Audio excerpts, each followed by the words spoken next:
would have won on points if he'd had let us carry on, but it was an early stoppage. It was ridiculous, really. There were no need for that. Like I said, I'd had no warning. I was fine.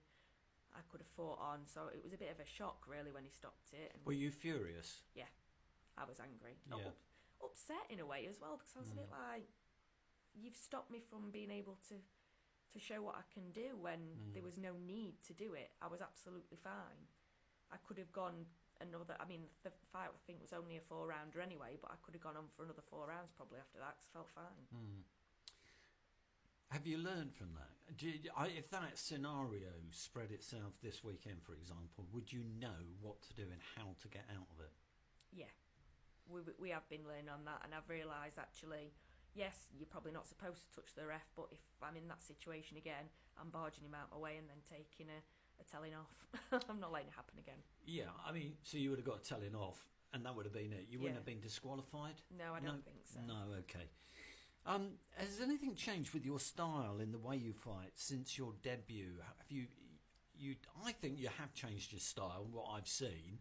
I'm asking you the question. You're not a southpaw, are you? No, I'm orthodox. Orthodox, yeah. Okay. See, I know all the terminology. I don't know what it means, but I know the terminology. So you have changed since you first started? Yes. I was more of an upright boxer when I first started. And we realised quickly that I'm too stiff doing that, so I let my hands low, and it means that I can move a lot better. So your hands are low, which means your face is unprotected, isn't it? Because to protect your face, you've got to bring your gloves up. Yeah. Which is okay, just a matter of point of a second. Nevertheless, somebody coming forward with a punch can get you, and it can hurt. Yeah. Because you don't wear any protective headwear, do you? No, we don't know. So, and that is working for you, It is, yeah. It means I can move a lot better. I think when I've got my guard up, if I keep it up all the time, like I said, I'm too stiff and I don't move, but with my guard down, I can move better, and actually I can bring my hands up to guard a lot quicker, and I just get out of the way better, so... Yeah. A lot of heavyweight boxers either cover their faces all the time with their elbows in close, or like you do with one of the greatest boxers of all time who used to keep his arms down was Muhammad Ali, of course, and that's how he boxed, springing around the ring.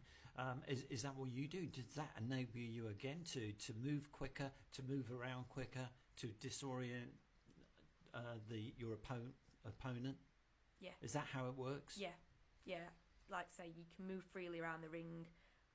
You've not got that stiffness to you, so like I said, when I have my guard up, my body stiffens up, so then I struggle to move. But when I've got my arms low, I can move my head a bit better. I can take my steps round and that kind of thing, so it gets me out of the way quicker than if I'd got my guard up. Oh, the one thing that I dislike about boxing is when a boxer gets a cut to the eye, or just above the eye, or just below the eye, and they get the cotton wool bud and Vaseline and roll it. Oh my goodness me, it makes my stomach turn. Does it you? Yeah. It's not very nice, is it? Yeah. No. Your next fight is a Midland super featherweight title shot. That's a huge bout. Tell us about what's happening and how you're preparing for it. So that one it's basically with a girl I fought before. Did you win? No. It was a very, very, very close fight, and we got told it was fight of the night. Really? It was an absolute war, so that's what I'm expecting this time. But to be considered for the title is amazing. Usually you have to have won so many before you can be considered, but because I'm winning the rounds and I'm proving myself with the board, it's been accepted. Okay. So I think it's going to be a really, really good fight with the girl that I'm up against. So it's a rematch, but on a bigger scale, with a title on the line. How are you going to approach that? You fought her before. You know what she's like. She knows what you're like. So her tactics probably going to change as well as yours. How do you think it's going to roll out? Hopefully a win for yourself. I think we're probably both going to go in thinking we're going to take it steady, because it's over 10 rounds this time. So we'll take it steady, but I don't think it's going to go steady. I think neither of us have got a steady bone in our body, so I think it'll probably end up an all-out war. Training's been massively upped, working on things that we know about the opponent. My coach has been watching videos of her, and obviously I've fought her before, so we know what's happened in that fight. So we're just trying to tweak the bits that we need to make sure that I do get that win. You mentioned right at the start of the conversation that you've changed coach. From amateurs to... Oh, I see. Yeah. And has that any benefit to you at all? My professional coach, Gary, is amazing. Mm-hmm. When I was amateur, I had a different coach, and it were a totally different style. Gary, he works around what works for me, so he'll show me something, and if it doesn't work for me, he will quickly figure out something else that will.